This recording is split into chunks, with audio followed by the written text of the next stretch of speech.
3 years after the divorce, my ex-wife, the woman who'd torched our life for the one that got away, showed up on my doorstep.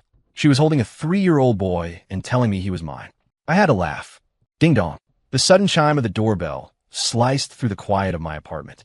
I was sunk into the leather sofa, going over a project proposal, and the interruption was irritating. Who would be here at this hour? I padded over to the door in my slippers and peered through the peephole. Just one look, and my entire body went rigid. Standing in the hallway was Chloe, my ex-wife. It had been exactly 3 years since the divorce. 3 years in which she'd vanished from my life as if she'd never existed. Not one phone call, not a single text. Now, without any warning, here she was. She looked rough. The trench coat she wore was rumpled, and though her makeup was meticulously applied, it couldn't hide the bone-deep exhaustion in her eyes. This was a woman who, back then, wouldn't even take out the trash without being dressed in designer clothes. But the real shock was the little boy in her arms. He looked to be about 2 or 3, with a sturdy build and wide, curious eyes that darted around, taking in the details of my front door. And I couldn't shake the feeling. Maybe it was a trick of the light, but the set of his brow, the shape of his eyes, bore an uncanny resemblance to my own. My heart gave a hard, painful thud. Before my brain could catch up, my hand was already turning the lock, opening the door. Leo. The moment she saw me, her eyes welled up, her voice cracking. The picture of fragile remorse she presented was a universe away from the woman who had dragged her suitcase out that door 3 years ago without a single backward glance. I said nothing. My gaze shifted from her to the child in her arms. Can we come in? She asked, sniffing, her voice small and careful. I stepped aside and let her pass. The second she was inside, she set the boy down. He wasn't shy at all. His little legs carried him on a wobbly tour of my spacious living room, happy little gurgles escaping his lips. Chloe, however, hovered awkwardly by the door, wringing her hands, unsure of what to do with them. Leo, I made a mistake, she finally said, tears spilling down her cheeks like broken pearls. These last few years, they've been awful. Julian Vance, he's a monster. He took my money and ran, just left me with nothing. I finally realized that you were the only one who ever truly cared about me. Julian Vance. Her golden boy, the one that got away. The name landed with a dull thud in my memory, stirring nothing but a faint, bitter amusement. It was for him that she had thrown us away. As she stood there, crying her carefully constructed tears, my mind replayed the highlight reel of our spectacular implosion. Back then, I was just Leo Miller, a kid from the wrong side of the tracks with nothing to my name but ambition. When I met Chloe, she was the queen of our college campus, orbited by admirers. Everyone said I was punching way above my weight, but I refused to believe it. I poured everything I had into winning her over. After graduation, I worked like a man possessed. I clawed my way up from an entry-level associate, surviving on all-nighters and takeout, sacrificing my health until I finally landed a senior executive position. The very first bonus I earned went to a diamond necklace she'd admired in a magazine. 4-hour wedding. I threw a party that was the talk of the city, determined to give her the princess fantasy she'd always wanted. She loved designer bags, so I had the latest models delivered to her every season. She said she loved the ocean, so I bought a beachfront condo in Miami without a second thought. I thought if I gave her the world, she would stay. How naive. You can't fill a void in someone's heart, especially when that heart doesn't belong to you. The day Julian Vance moved back to the States, everything changed. He was her senior from college, the embodiment of her what if. I remember that day with perfect clarity. It was my 30th birthday. I booked a table at her favorite French restaurant, bought a massive bouquet of roses, and waited like an idiot from 7 p.m. until closing. She never showed. All I got was a cold, sterile text. Julian just got back in town, and he's having a hard time. I'm with him. I sat there alone in the empty restaurant, staring at the untouched birthday cake, and I laughed. Laughed until the tears came. Then there was the time I had an acute appendectomy and was rushed to the hospital in the middle of the night. Before the surgery, I was sweating through the sheets with pain.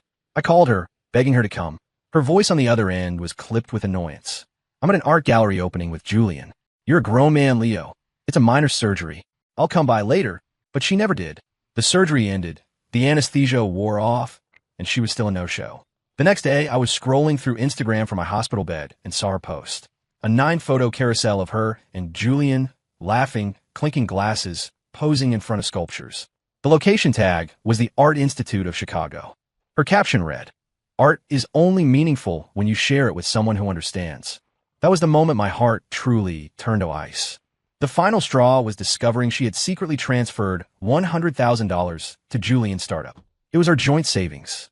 When I confronted her, she flew into a rage. He's just going through a rough patch. You're so successful now. What's the big deal with helping him out? Leo, can't you be a little more generous? After all our years together, is our relationship worth less than $100,000? Our relationship? I had to laugh. Chloe, are we talking about my relationship with you? Or your relationship with him? She was speechless, which only fueled her anger. Fine. Yes, I'm still in love with him. So what? Can you even compare yourself to him? You're just a cheap suit stuffed with money. You don't get me. That was it. That was enough. I pulled out the divorce papers I'd drawn up weeks earlier. She signed them without even reading. As she walked out with her suitcase, she glanced back at me, her eyes filled with a potent mix of pity and contempt. Leo, you'll see. I'll be so much better off without you. The memory faded, and I looked at the sobbing woman in front of me. The irony was suffocating. Better off? This was her idea of better off? Leo, look, this is our son. Seeing my silence, Chloe grew anxious. She pulled the little boy, who was busy playing, and pushed him toward me. His name is Noah. Noah Miller. It's because I was always thinking of you. She knelt, her voice turning syrupy sweet. Noah, come on. Say hi to Daddy. The little boy blinked his big eyes, looked at me shyly, and in a tiny, milky voice, he said, Daddy, 3 years ago, that single word might have shattered my resolve. Now it just made my stomach turn. Seeing no change in my expression, Chloe scrambled to explain, thinking I didn't believe her. Leo, he's really your son. It was that night before the divorce. You were drunk, and we. Her face flushed, her words trailing off, but the implication was clear. She wanted me to believe this child was the product of one last drunken mistake. What a performance. Another man, seeing a child that looked a bit like him, hearing this tearful confession from his ex-wife, might have actually bought it. He might have played his part in some touching second-chance romance. Too bad she'd picked the wrong man. I stared at her, a slow smile spreading across my face. The smile was enough to stop her crying. She looked at me, a flicker of unease in her eyes. Leo, what are you smiling at? I didn't answer. Instead, I turned and picked up my phone from the coffee table. Right in front of her, I swiped the screen open, found a number in my contacts, and hit dial. The call connected almost instantly. Hello, you've reached the Advanced Genetics Center. How may I help you? I put the call on speaker. The pleasant, professional voice of the customer service rep echoed in the silent living room. Chloe's face, in an instant, went bone white. She stared at me in disbelief, her lips trembling. I spoke into the phone, my voice perfectly calm. Hello, I need to schedule an expedited paternity test. Yes, as soon as possible. I hung up. The living room was plunged into a dead, suffocating silence. The air felt thick, unbreathable. Chloe stood frozen, the color drained from her face, leaving behind only shock and humiliation. The little boy, Noah, seemed to sense the shift in atmosphere. He stopped trying to grab the fruit on the table and retreated quietly into her arms. Leo, what? What do you mean by that? It took her a long moment to find her voice, and when she did, it was dry and raspy, like sandpaper. I tossed my phone back onto the sofa, poured myself a glass of water, and took a slow sip before meeting her gaze. It means nothing, I said coolly. It means exactly what it sounds like. You say the child is mine. I don't believe you. So, we'll use a scientific method to verify it. Simple, isn't it? You. Chloe swayed on her feet, as if I'd struck her. The tears returned, but this time they weren't fragile. They were full of rage and wounded pride. Leo, how could you do this to me? How could you doubt your own son? She shrieked, her voice sharp enough to cut glass. His name is Noah. I named him that because I was thinking of you every single day. For 3 years, I raised him all by myself. Do you have any idea how hard that was? The things I've suffered? And why did I do it? For you. And this is how you repay me? You want to drag him to a DNA test? Do you have a conscience? She was losing it. Theatrics. I knew this playbook well. Whenever we argued, and she was losing ground, this was her go-to move. The tears, the accusations, the guilt trips, painting me as the cold, heartless villain. 9 times out of 10, I used to be the one to back down, to apologize, to pull her into my arms, no matter whose fault it was. But people change. Get your heart broken enough times, and you develop an immunity. I watched her histrionic performance with a detached sense of amusement. The woman had missed her calling. She should have gone to Hollywood. Are you finished? I asked calmly, waiting for her to run out of steam. My composure only seemed to infuriate her more. Leo, you bastard. You cold-blooded animal. She pointed a trembling finger at my face. Even a tiger won't eat its own cub. How could you humiliate your own son like this? He's only 3. Do you want to scar him for life? What kind of father are you? Father? I repeated the word, the smile on my lips widening. Whether I'm his father remains to be seen. But Chloe, are you fit to be a mother? My voice was low, but each word landed like a hammer blow. Her tirade stopped abruptly, as if someone had wrapped a hand around her throat. I stood up and walked toward her, towering over her by a good head. My eyes were ice.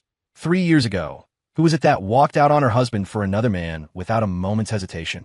Who was it that, while her husband was in the hospital recovering from surgery, was out sipping champagne with another man and posting about it on Instagram? And who was it that stole $100,000 from our joint account to bail out her precious one that got away, and then had the nerve to call me a sellout who didn't understand her? With every question, the color drained further from her face. Her body began to tremble uncontrollably, her eyes darting away, unable to meet my gaze. Now your golden boy has kicked you to the curb, and suddenly you remember me? You show up here with a child from God knows where, crying about how you regret everything, telling me he's mine. I leaned in closer, my voice dropping to a harsh whisper only she could hear.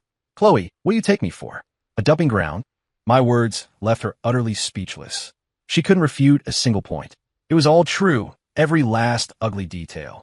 These were the nails she herself had hammered into the coffin of our marriage. The room fell silent again, until the little boy, likely frightened by my tone, puckered his lips and let out a piercing wail. The sound broke the tension. As if grabbing a lifeline, Chloe immediately scooped him up, murmuring reassurances while shooting me an accusing glare. See, you scared him.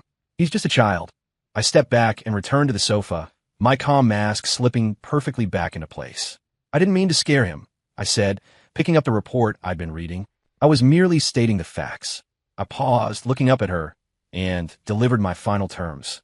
I've already made the appointment at the genetic center. Tomorrow, 9 a.m. I'll text you the address. Whether you show up is your decision.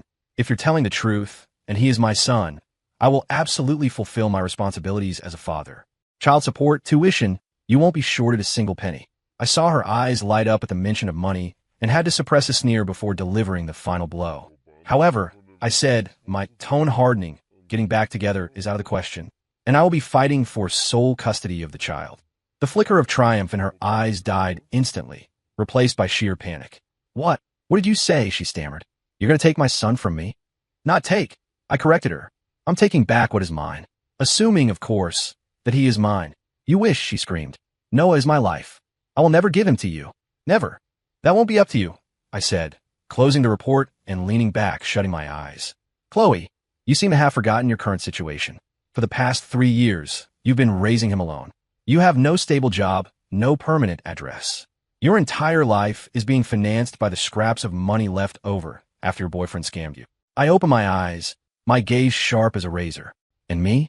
I'm an executive director at a publicly traded company. I have an 8-figure salary, multiple properties, and the means to provide him with the best possible life and education. Tell me, who do you think a judge will side with? That speech was a bucket of ice water dumped over her head. All the fight went out of her. It was true. How could she fight me? She had nothing, and I had everything she'd ever dreamed of. She stood in the middle of my living room, clutching her child, trapped. Her expression shifted rapidly, a war raging behind her eyes. I didn't rush her. I knew she had no choice. Money was her weakness and her only goal. She saw my success, and with Julian gone, she was here to cash in. As long as there was a payout, she'd agree to anything. After a long 5 minutes, she collapsed onto the rug like a deflated balloon. Fine, she bit out, the words squeezed from between clenched teeth. I'll be there. With that, she scrambled to her feet, holding the child, and practically fled from my apartment. As the door clicked shut, the mask fell from my face. I walked to the window and watched her pathetic figure climb into a beat-up taxi and disappear down the street. A cold, hard smile touched my lips. The next morning at 9 a.m., I was standing outside the Advanced Genetics Center. Chloe was already there, holding Noah. She'd made an effort today, wearing a white sundress, her hair neatly styled, her makeup subtle. She was trying to project an image of pure, innocent fragility. Unfortunately, the dark circles under her eyes and the anxiety she couldn't hide gave her away. Noah was fussy, either from lack of sleep or the sterile environment. He wouldn't stop crying. Chloe held him, her face a mask of impatience, a stark contrast to the doting mother she'd pretended to be yesterday. Cry, cry, cry. That's all you ever do. It's so annoying, she muttered under her breath. When she saw me approaching, her expression shifted instantly. The puppy dog face was back, and she started patting Noah's back with exaggerated tenderness. Oh, say Noah, don't cry. Daddy's here, see? Daddy's here. I watched her seamless transition and sneered internally. Classic Chloe. Ignoring her, I went straight to the front desk to handle the paperwork. Chloe shadowed me like a warden, whispering a constant stream of complaints. Leo, do you have to be so cruel? Look at him, he's terrified. Everyone here is staring. What are they going to think of us? Of Noah? We were married. For God's sake. Can't you leave me with a shred of dignity? I tuned her out, focusing on the forms. Dignity? Where was my dignity when you left me alone on my birthday for Julian? Where was our marriage when you were using my money to fund his life? It was too late to talk about dignity. When it was time for the blood draw, Noah screamed bloody murder. The needle pierced his chubby little arm, and his face turned purple. Chloe stood by, wiping away fake tears and attacking me with her words. Are you happy now? Is this what you wanted? He's only 3 years old. How can you be so heartless? A few older women in the waiting room started giving me dirty looks and whispering among themselves. My goodness, what's wrong with that man? He looks so well-dressed, but he's so cruel to his own child. Young people these days. I didn't bother to explain. I just reached into my pocket, pulled out a lollipop, unwrapped it, and gently placed it in Noah's mouth. His cries immediately softened to whimpers. He looked up at me, his big eyes still swimming with tears, sucking on the candy. I stroked his head, my touch gentle. Regardless of who his father was, he was just a child. He was innocent in all of this. After the samples were taken, I left my contact information with the clinic, instructing them to call me the moment the results were in. I didn't say another word to Chloe. She seemed to realize that today, I was unreachable. None of her usual tactics would work. All she could do was stand there, glaring at me as I walked away. Over the next few days, my phone was under constant assault. Chloe had changed her strategy. The angry accusations were replaced with a calculated campaign of nostalgia. Leo, remember that little Italian place we went on our first date? They have a new prix menu. We should go try it sometime. I drove past our old apartment building today. The jasmine bush you planted by the front steps is in bloom. It smells amazing. Noah said, Daddy today, so clearly. He really misses you. Honey, I was wrong. I was so wrong. Please, just give me one more chance. That honey made my stomach clench.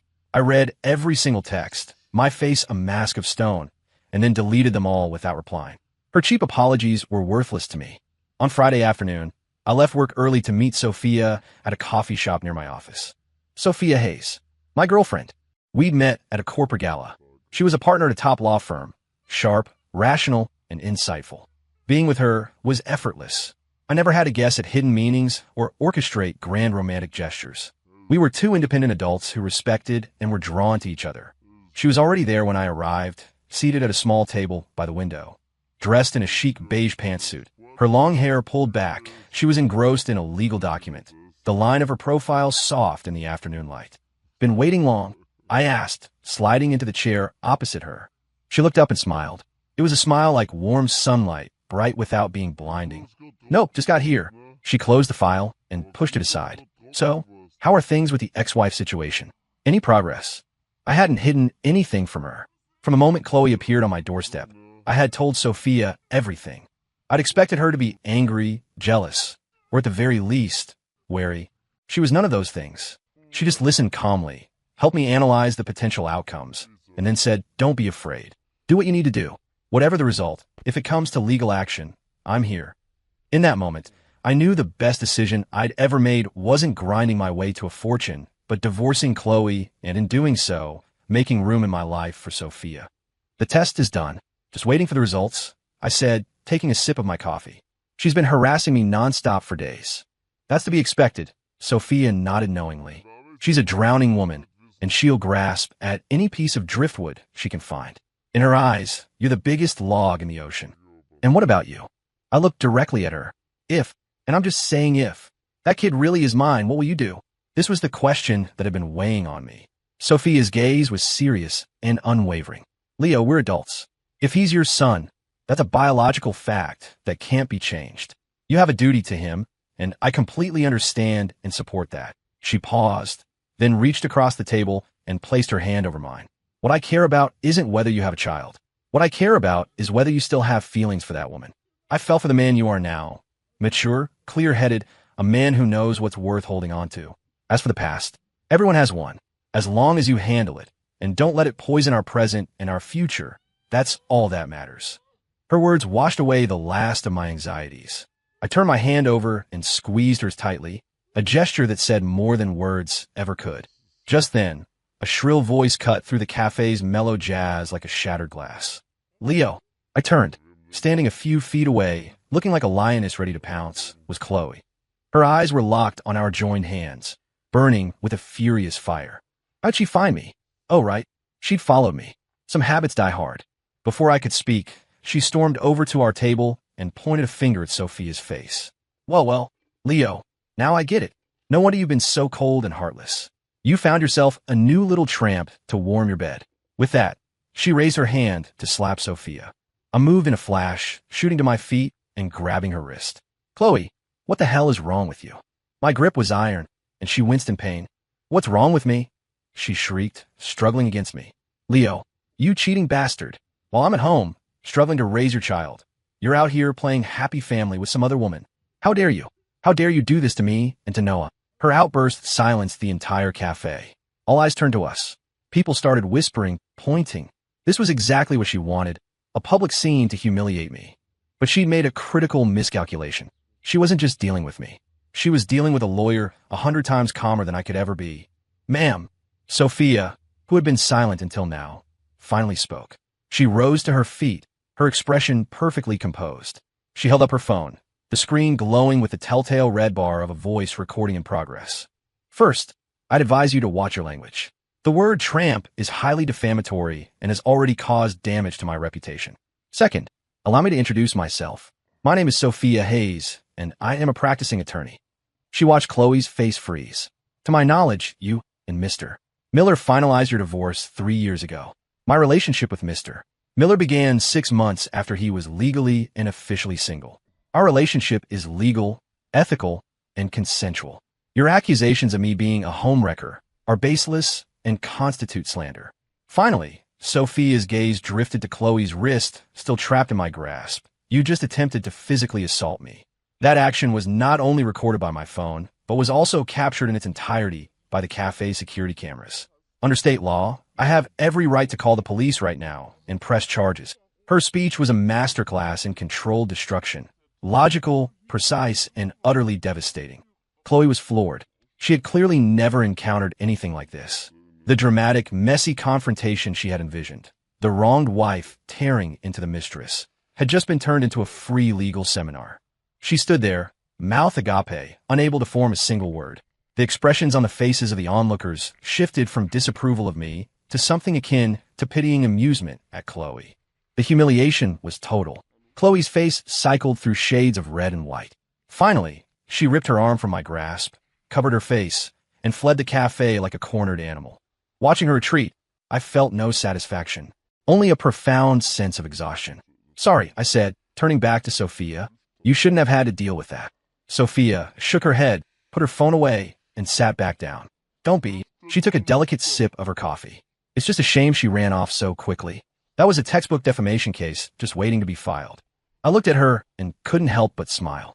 That was my Sophia, always calm, always in control, and with just a hint of a deliciously sharp edge. The results came 2 days later. A call from the lab. It was a 99.9% match. The child was mine.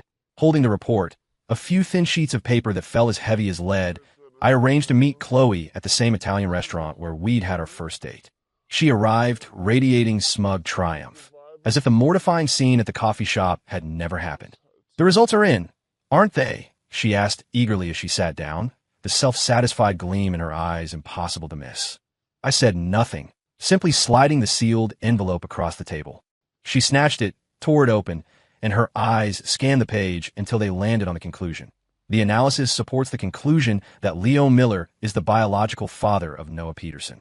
A wave of pure, unadulterated ecstasy washed over her face. She'd just been handed a royal flush. I told you. She slammed the report down on the table, her voice rising with victorious arrogance. Leo, what do you have to say for yourself now? Noah is your son. Your own flesh and blood. She leaned forward, her eyes pinning me down like a condemned prisoner awaiting her sentence. Now, I'm going to give you one chance. You're going to break up with that lawyer, Sophia, immediately. Then, you and I are going to City Hall to get remarried. I don't care how you do it, but you're going to give Noah a proper family. You owe me that, and you owe it to him. She leaned back, crossing her arms, smugly awaiting my surrender. In her mind, the child was her trump card, a golden ticket that gave her absolute power over me. I looked at her gloating face, and I didn't feel anger or panic. I just smiled. My smile wiped the arrogance right off her face. A flicker of doubt, then unease, crept into her eyes. What are you smiling about? She asked, her voice losing its edge. The report is right there. What tricks could you possibly have left to play? Tricks? I shook my head, calmly taking a sip of water. Chloe, do you really think this piece of paper means you've won?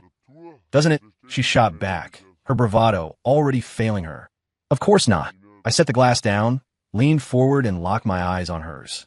The boy is mine. That much is true. The report is scientific, and I accept it completely. But I drew the word out, watching with satisfaction as the last bit of color drained from her cheeks. From my briefcase, I pulled out another document, this one much thicker than the DNA report. I dropped on the table in front of her with a sharp thud. Since your memory seems to be failing you, allow me to help you refresh it. Chloe flinched. With a trembling hand, she reached for the file. When she saw the title on the first page, her pupils contracted to pinpricks. Printed in bold, black letters were the words, Patient Records, Northwestern Memorial Hospital Fertility and Reproductive Medicine Center. Patient name, Chloe Peterson. Date of visit, 4 years ago July, 10 months before our divorce. Chloe's face turned the color of ash. The file shook in her hand, the papers rattling like dry leaves in a storm. What is this? She stammered. I've never seen this before. Never seen it. I let out a cold laugh. Chloe, are you really going to keep this act up until the bitter end? I leaned back in my chair, crossing my arms, feeling like a judge about to deliver a final verdict. 4 years ago, Julian Vance came back to town. You two rekindled your old flame. Couldn't keep your hands off each other. You were ready to start a new life with him, weren't you? But then you found a problem. Your perfect man, Mr.